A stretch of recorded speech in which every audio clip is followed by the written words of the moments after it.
Walang bagyo sa PAR ngayon, pero ulan, malalakas na hangin at mapanganib na karagatan ang banta sa ating bansa.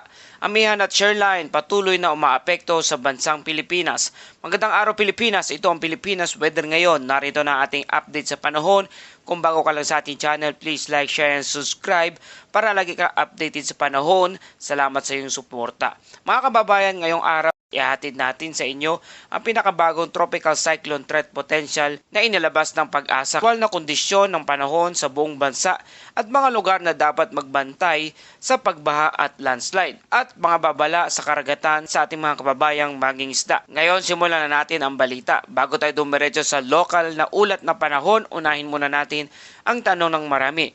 Meron bang paparating na bagyo? Ayon sa pinakahuling Tropical Cyclone Threat Potential Outlook sa Week 1 mula January 26 hanggang February 1 sa loob ng Pag-asa Monitoring Domain o PMD, walang namataang Tropical Cyclone-like vortex. Napakababa ng tsansa ng pagbuo ng bagyo at hindi inasahan ang pagbuo ng Tropical Cyclone. Sa madaling salita, walang bagyo sa ating Philippine Area of Responsibility ngayong linggong ito.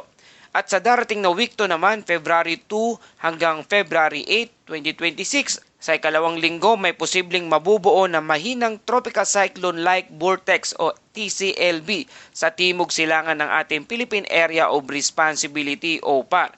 Ngunit napakababa pa rin ang tsansa na ito ay maging isang ganap na bagyo. Sa kabuuang pagtataya, ang Tropical Cyclone Threat Potential ay less likely sa mga susunod na 2 linggo. Ngunit mga kababayan, kahit walang bagyo, hindi ibig sabihin ay ligtas na ang lahat dahil nandyan pa rin ang hanging amihan at shoreline na patuloy na nagdadala ng ulan at panganib sa ating bansa. Puntahan natin ang aktwal na kalagayan ng panahon ngayon. Sa kasalukuyan, ang northeast monsoon o hanging amihan ang patuloy na nakakaapekto sa Luzon at Visayas, habang ang shear line ay patuloy na umaapekto naman sa ilang bahagi ng Eastern Visayas at Mindanao.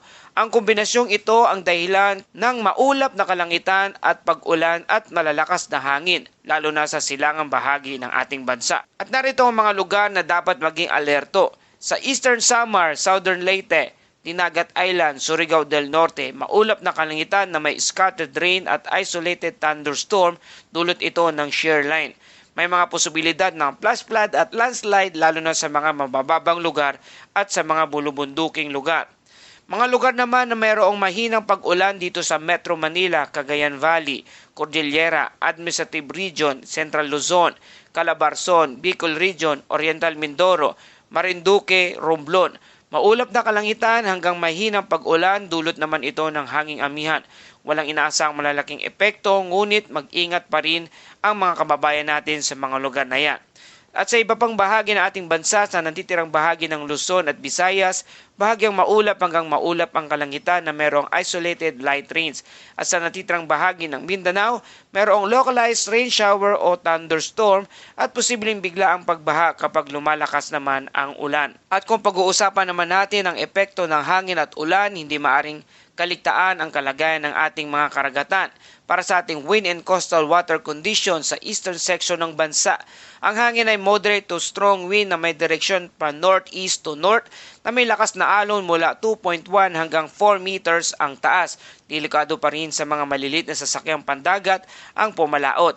Sa ibang bahagi ng ating bansa, ang lakas ng alon ay 1.2 hanggang 2.5 metro ang taas. Mag-ingat sa paglalayag lalo na sa ating mga kababayang mangingisda. At para sa ating temperatura, ang pinakamababang temperatura na itala 20.5 degrees Celsius kahapon ng alas 2 ng madaling araw. At ang pinakamataas naman ay 28.7 degrees Celsius kahapon naman ng alas 2 ng hapon. Mataas ang humidity lalo na sa madaling araw.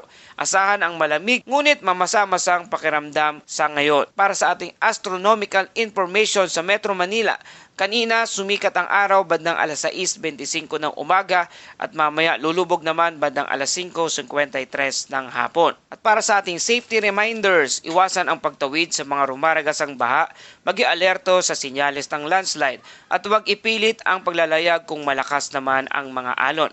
Patuloy na makinig sa abiso ng inyong local government unit at ng Pag-asa. At ako tayo sa ating Bible verse of the day mula sa Awit 107 verse 29, pinatahimik niya ang bagyo at ang mga alon ay nagsitigil. Sa gitna ng unos, ng kalikasan at buhay, may Diyos na kayang magpatahimik ng bagyo. Kumapit tayo sa Kanya at hindi sa ating takot. Maraming salamat po mga kababayan sa inyong patuloy na pagtutok at pagtangkilik dito sa ating channel, Pilipinas Weather Ngayon. Kung nagustuhan nyo ang balitang ito, please like, share, and subscribe para lagi kayong updated sa panahon. Salamat sa inyong suporta. Ito ang Pilipinas Weather Ngayon na lagi nagpapaalala, mag-ianda, mag-iligtas, mag-alerto, ingat tayong lahat.